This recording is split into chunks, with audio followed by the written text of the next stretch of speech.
Jama'a assalamu alaikum. Sunana SP Abdullahi Haruna Kiyawa, jami'in hulɗa da jama'a na rundunar sandan jihar Kano. Biyo bayan umarnin babban sufeto general na 'yan sanda na ƙasa, IGP Alkali Baba Usman, PSC Daga NPM FDC da kuma ƙudurin mai girma kwamishinan 'yan sandan jihar Kano CP Sama'ila Shaibu Dukku MSI, wato umarni da ƙuduri na tabbatar da tsaro da zaman lafiya a wannan jiha tamu ta Kano mai albarka, da aiki kafada da kafada tare da sauran jami'an tsaro da muke da su a wannan jiha mai albarka. Ubangiji Allah madaukakin sarki ya bamu nasara. Nan wurin da kuke gani guri ne mai sunan kwanar 'yan Ghana, wato unguwar Shirin Murtala a karamar hukumar Nasarawa a nan Kano.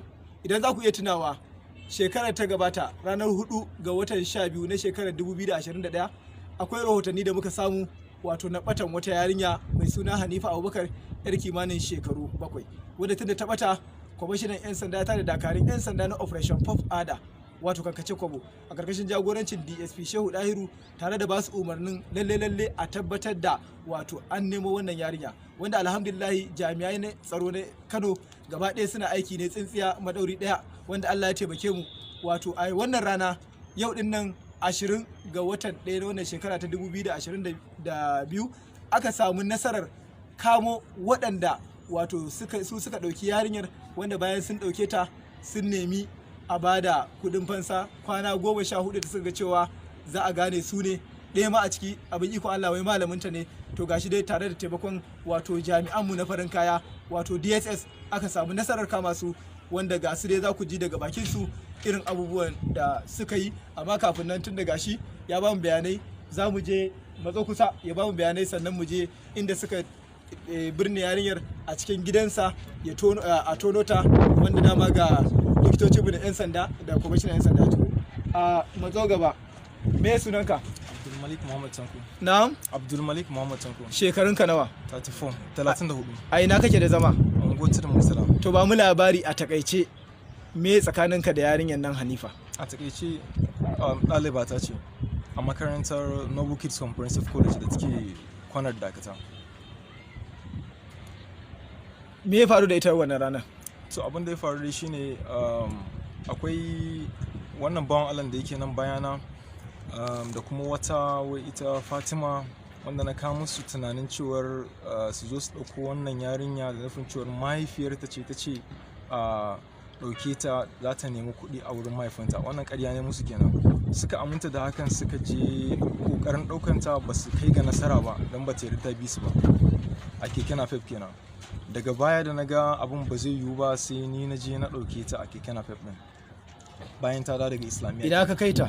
Na kawo ta gidana ne, ta zauna a gidana tare da iyalina tsawon kusan sati 2. To me ya faru da ita daga nan? To a ƙarshe dai akwai lokacin da malaman makarantar mu suka zo gidan, sai nake tsammanin cewa an turo su ne su bincika shin ko a gidan na wata take, saboda an ce yarinya ta ambaci sunan uncle ɗinsu a wannan lokacin.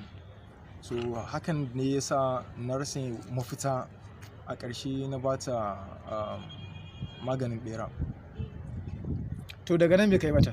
Sai shi wannan bawan Allah da yake nan bayana, sai na zo na same shi na ce ya zo ya haƙa rami. Wannan ramin da zai haƙa ɗin an binne ta? An binne ta. Nawa ka nema kuɗin fansa a wurin iyaye? Ina mun naira miliyan 6. Wa ka kira a ciki? To nan ba ce dai wacce dama suka taɓa bari a makaranta, amma mace ce ta ɗauka. To tsawon wanda lokaci ka san yarinyar? Kusan watanni 6 zan ce, tam 2 dai kenan, ko ana 3 yanzu haka. Yanzu wa ya kashe yarinyar? Yanzu a takaice ni ne kenan. Waye garkuwa da ita? Ni ne kenan. A ina ka ajiye ta?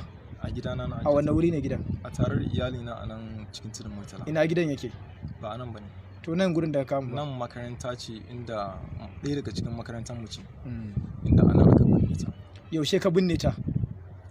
Kusan kamar 20 ga wata nake cututu, ba zan iya tuna specific date. Waye ya binne ta? Ni na binne ta. To yanzu za ka iya nuna mana wurin da ka binne ta? Insha Allah. To dan ja baya, kai matso kafin mu je. Kai me sunanka? Sunana Hashim Isiyaku. Shekarunka nawa? Shekara ta 30. A ina kake da zama? A nan Tudun Murtala. To ka ji abin da ya faɗa? Ya kuke da shi? Abokina ne. Kusan tsawon lokaci. Kai me kai a cikin wannan harka gaba daya? Tsakani da Allah, ni abin da ya kira ni ya ce min akwai makocinsu da matar shi ta yi bari, da ta yi bari sai ya ce to da Allah yana so a je a binne ta, sai na ce to a kai ta makabarta mana a binne ta, sai ya ce mun a'a wai ba sai an kai ta makabarta ba. Na ce to ya za a yi bari a ce ba za a binne yarinya a makabarta ba, sai ce a yi bari ne. So a takaice dai kai wani gudunmawa ka bayar? Ni kawai iya abin da ya ce mun in zo in binne musu wannan barin da aka yi. Ka birne?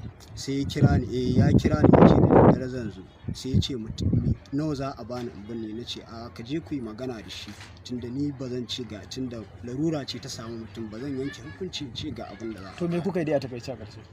Daga ƙarshe sai ya ɗauko abu ya zo da daddare ya ajiye a makaranta. Ni ne na yi tona. Waye binne? Ni ne na binne.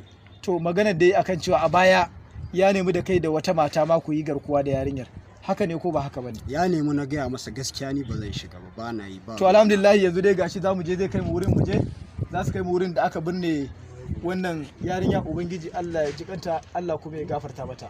Za mu je mu gani domin ya nuna mana. Mu je zuwa. Mu je ina medical team. Bismillah. Mu je.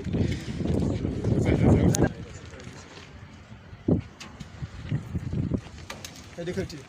Ina masu bin sa bayan. To mazo kusa kai. Mazo kusa kai nuna mana daidai inda ka binne. Daidai ina ne aka ramu? A ina ne? A nan wurin? To shi ke da abu da wurin mu gani. Ina masu hebron din abu dai. Jama'a da Allah a ja baya.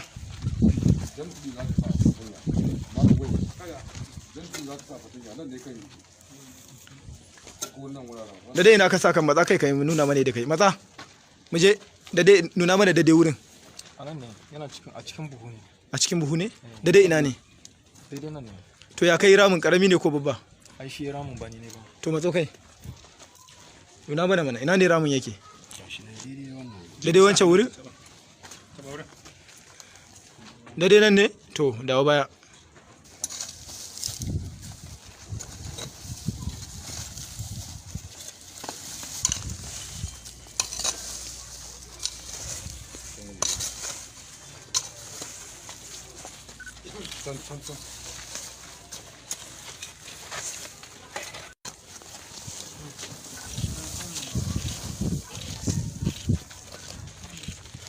To alhamdulillah nan wurin da kuke gani shine wannan buhun, gashi nan buhun ne. ka zo ka duba ta gatan taro rufe. Take the picture inside. Wata nawa ciki? Yakubu.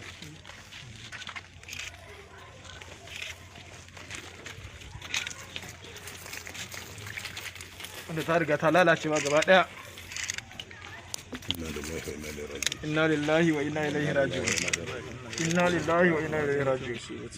Inna lillahi wa inna ilaihi raji'un. Inna lillahi wa inna ilaihi raji'un. To Allah dai ya jikanta, Allah ya gafarta mata. Just leave that six. Come on, To gashi dai ta ma gama lalacewa gaba ɗaya a cikin wannan. Open it clearly. Karka ji komai da gloves naka, karka ji komai. Inna lillahi wa inna ilaihi raji'un. Allah ya jikanta, Allah ya gafarta mata. To ga su nan dai wanda suka yi wannan garkuwan kuma suka yi wannan kisan kai din, wanda ko shakka babu wannan marasa imani, wannan marasa tunani, wannan tsinannun mutane za a gurfanar da su a gaban kotu domin a musu hukunci. Allah ubangiji ya kare mu daga sharrinsu.